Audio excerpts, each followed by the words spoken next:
She sat alone on the city bench, head in her hands, the weight of the world pressing down on her shoulders. To everyone else, she was untouchable, a powerful CEO who had built a tech empire from scratch.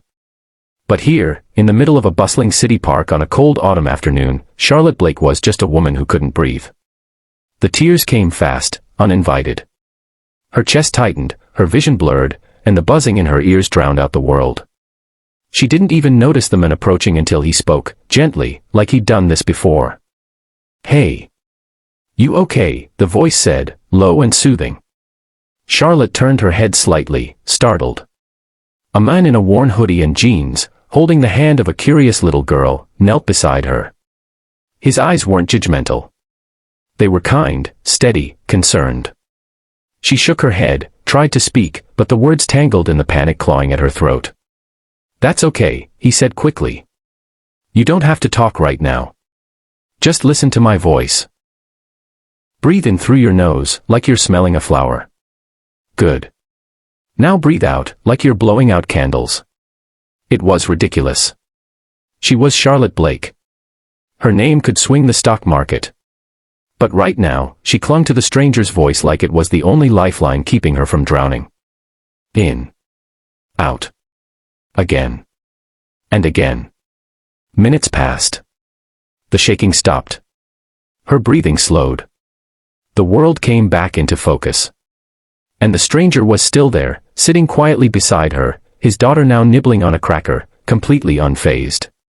"Thank you," Charlotte whispered, ashamed. "I'm sorry you had to see that." "You don't need to be sorry," he replied. "Panic attacks don't care who you are. They just show up." She let out a bitter laugh. "Yeah. They really do." "I'm Sam," he said, extending a hand. "Charlotte." "I know," he replied with a small grin. "You were on the cover of Forbes last month." She looked at him, surprised. He shrugged. "Libraries got free magazines. I read while my daughter's at the literacy playgroup." Charlotte glanced at the girl, who now waved at her with sticky fingers. "That's Lily," Sam added. "She thinks anyone sitting down must want to be friends." "She's lovely," Charlotte said, her voice softer now. The silence between them was no longer awkward. It was calm. Peaceful. "I used to get those attacks," Sam admitted after a moment.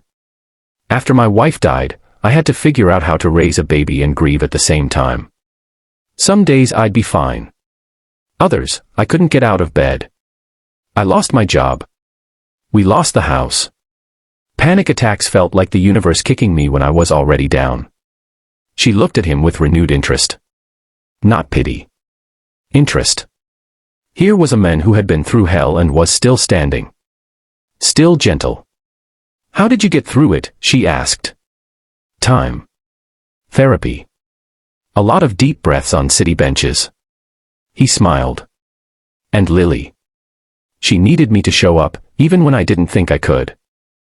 Charlotte didn't realize she was crying again until Sam reached into his pocket and handed her a crumpled napkin. "It's clean," he assured her. She laughed again, genuinely this time. "You're kind." "Not really. Just human." They talked until the sun dipped low behind the skyline. Charlotte found herself telling him things she'd never admitted aloud. About the pressure, the loneliness, the cost of being at the top. How she hadn't slept in days, hadn't eaten since yesterday, and how, despite everything she had, she felt like she was losing herself. Sam never judged. He listened. And when Lily got restless, he pulled her onto his lap and gently told her a story with dragons and treasure and brave little girls. "I haven't had a conversation like this in years," Charlotte said, watching them. "You probably needed one," Sam replied. "We all do." They exchanged numbers before parting. It wasn't romantic. Not yet. It was something more profound. A connection born in the middle of vulnerability, between two very different lives colliding for a moment of understanding. Weeks passed. Charlotte started attending therapy, something she had long told herself she was too busy for. She began taking lunch breaks outside, reading instead of answering emails. And she called Sam. Often. He was honest, grounded, funny in a quiet way. They met for coffee. Then walks. Then dinners. Lily adored Charlotte, who brought her coloring books and remembered her favorite snack. It wasn't an easy journey. Charlotte had walls, fortresses built from years of ambition and pain. Sam had scars, too, financial wounds, old grief, fear of not being enough. But love, the slow and steady kind, began to grow. One night, 6 months after that first panic attack on the bench, Charlotte stood in Sam's tiny kitchen, helping Lily frost cupcakes. She glanced over at Sam, who was singing off-key to an old radio tune, and something in her heart settled. This, she thought. This is what peace feels like. She still ran a company. Still signed million-dollar contracts. But now, she also packed school lunches. Laughed more. Breathed easier.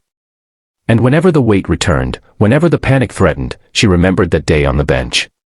The stranger who sat beside her and helped her find her breath. Love didn't save her. She saved herself. But sometimes, healing begins when someone simply sees you. And stays.